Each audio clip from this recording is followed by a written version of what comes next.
중국 축구는 고스트. 안녕하세요, 고스트입니다.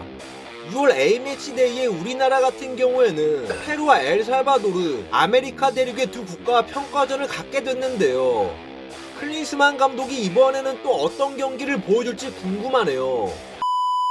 아무튼 우리나라와는 달리 중국 같은 경우에는 어느 나라와 A매치를 하는지 개인적으로 정말 궁금했습니다. 왜냐하면 중국 축구가 더욱 나락으로 가면서 카타르 월드컵 최종 예선에서는 최악의 경기력을 유감없이 발휘했고 플레이오프조차 택도 없는 초라한 승점으로 마감하고 말았습니다. 심지어 B조 꼴찌 베트남과의 승점차도 꼴랑 2점밖에 나지 않는 지경에 이르렀는데요.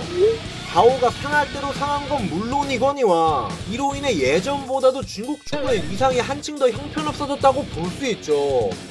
따라서 소련 축구를 시전하는 더티 플레이는 둘째치고 수준 낮은 경기력과 함께 코로나 시국에 적나라하게 보여준 중국의 행보가 부정적으로 작용했을 듯합니다.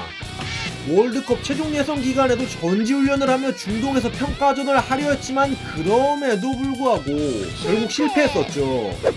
사실상 동아시안컵도 23세 이하 위주로 참가시켰기 때문에 제대로 된 A매치는 최근에 있었던 뉴질랜드와의 원정 2연전이었네요.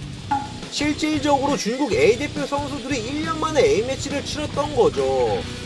매년 자국으로 초청해서 본인들의 현실을 여실히 느끼게 만들었던 차이나컵마저 코로나와 겹치며 3년 연속으로 취소가 됐기 때문에 A매치를 잡기가 더 힘들었겠죠. 아무튼 A매치가 전무했기에 당연하게도 중국의 피파 랭킹은 드디어 80위권, 아시아에서는 11위에 안착했습니다. 랭킹이 떨어지면 떨어질수록 점점 더 상대 찾기가 힘들어지겠네요. 악순환이 반복되는 거라고 볼 수 있는데요. 그렇지만 이런 중국도 아시안컵을 대비하기 위한 평가전 상대를 찾았다고 하네요. 중국 언론에 따르면 평가전 상대로 팔레스타인이 잡혔다고 합니다. 까볼까? 아시안컵에서 포트2인 중국인지라 실질적으로 포트3의 팔레스타인과 얼마든지 만날 수 있기도 하거니와 피파 랭킹 차이가 크지 않아 중국 입장에서는 팔레스타인과 붙는 게 그나마 다행이긴 할 테죠.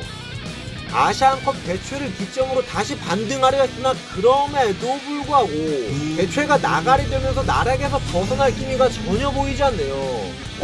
워낙에 강팀이 중국으로 A매치를 하러 가지 않으니 이번 A매치데이에는 월드컵 우승국 아르헨티나를 돈 주고 자국 경기장에서 경기를 갖게 하려고 한다는데요.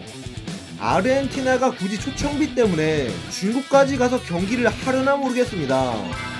아무튼 과연 아시안컵 전에 중국이 어떤 A매치 상대를 찾고 다닐지 굉장히 궁금하네요. 자, 지금까지 중국이 A매치 상대를 찾는데 애먹는 이유에 대해 한번 말해봤습니다. 재미있게 보셨다면 좋아요 한 번씩 부탁드립니다. 감사합니다.